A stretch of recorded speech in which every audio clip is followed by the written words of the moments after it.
Shalom saudaraku, senang berjumpa dengan saudara kembali. Saudaraku, umat Tuhan, umat Kristen ini sering lalai dengan perkara yang satu ini, yaitu apa itu? Penyesatan.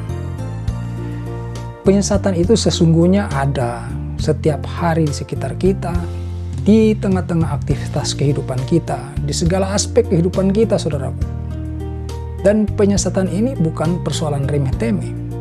Penyesatan ini bukan gangguan kecil. Tetapi penyesatan ini sangat-sangat berbahaya bagi iman percaya umat Tuhan.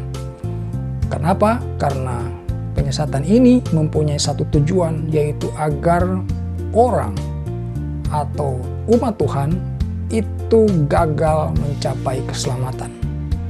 Bukan untuk membuatnya jatuh di dalam dosa saja, tetapi membuatnya gagal total di dalam mendapatkan keselamatan.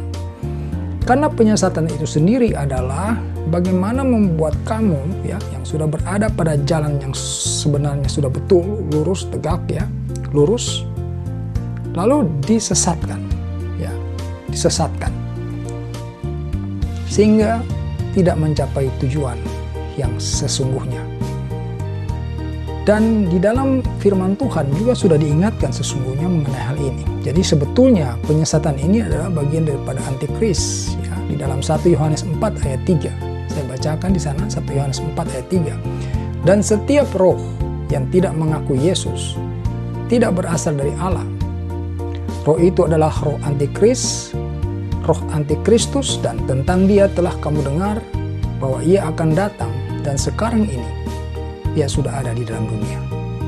Jadi roh antikristus itu sudah ada di tengah-tengah manusia, di dalam kehidupan kita. Nah, ketidakwaspadaan kita itu apa?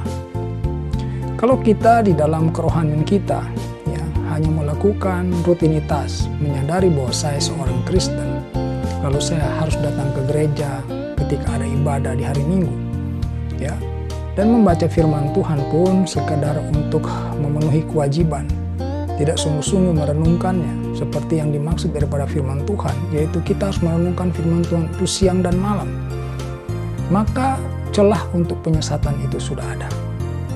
Saudaraku, penyesatan ini sangat berbahaya. Jadi dengan video ini saya ingin mengingatkan kepada setiap kita, pagari, bentengi kerohanian kita, iman kita, pahami caranya bagaimana, dengan lebih bersungguh-sungguh lagi mengenal firman Tuhan. Karena dengan mengenal firman Tuhan kita akan bisa membeda-bedakan roh. Kita dapat membeda-bedakan mana ajaran yang sesungguhnya itu membawa kita kepada jalan yang benar sesuai firman Tuhan, dan mana ajaran atau pengajaran yang menyesatkan. Sebab penyesatan ini tidak akan dilakukan dengan cara-cara yang sederhana yang mudah dikenali.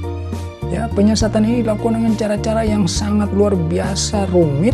Artinya seperti firman Tuhan sendiri menyatakan bahwa iblis itu menyamar sebagai malaikat terang. Artinya kita agak susah untuk membedakan kalau kita tidak mempunyai bekal firman Tuhan yang cukup. Nah, itu kesulitannya, saudaraku. Penyesatan itu bisa datang melalui teman-teman kita, bisa datang melalui orang-orang yang mengaku hamba Tuhan, pendeta-pendeta, guru-guru agama, atau rohaniawan. Jadi ini semua adalah bisa menjadi alat untuk menyesatkan kita.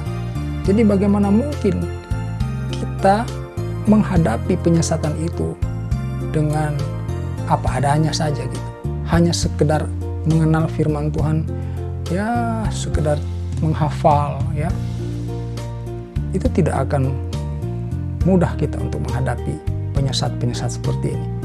Dan saya perlu ingatkan bahwa penyesatan ini tidak hanya untuk membuat kamu jatuh di dalam dosa, tetapi celakanya itu membuat kamu itu betul-betul keluar daripada keselamatan itu. Saya sudah menemukan beberapa kali penyesatan seperti itu. Dan sekilas ketika mendengarkan ajaran mereka, itu terdengar benar adanya gitu.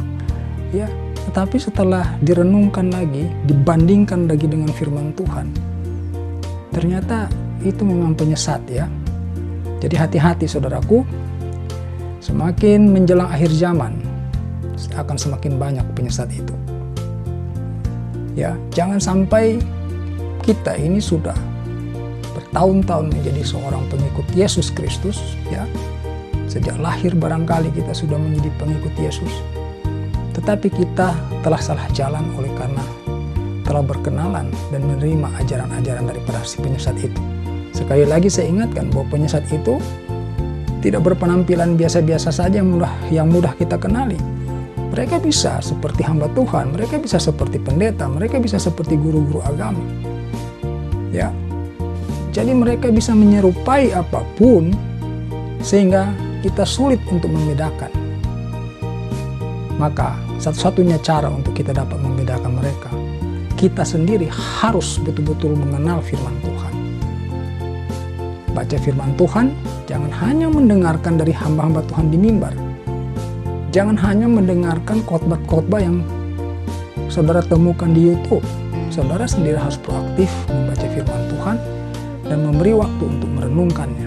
Sebab firman Tuhan juga berjanji kepada kita bahwa kalau kita mau merenungkan firman Tuhan itu, maka Allah akan menerangi kita. Ya, Roh Kudus akan menuntun kita, membantu kita, menolong kita untuk memahami maksud dan rencana Allah. Sehingga ketika kita berhadapan dengan para penyesat, kita dapat mengenali mereka, dapat menghindarkan diri dari tipu dayanya mereka. Demikian saudara, kiranya video ini memberkati saudara. Haleluya. Amin.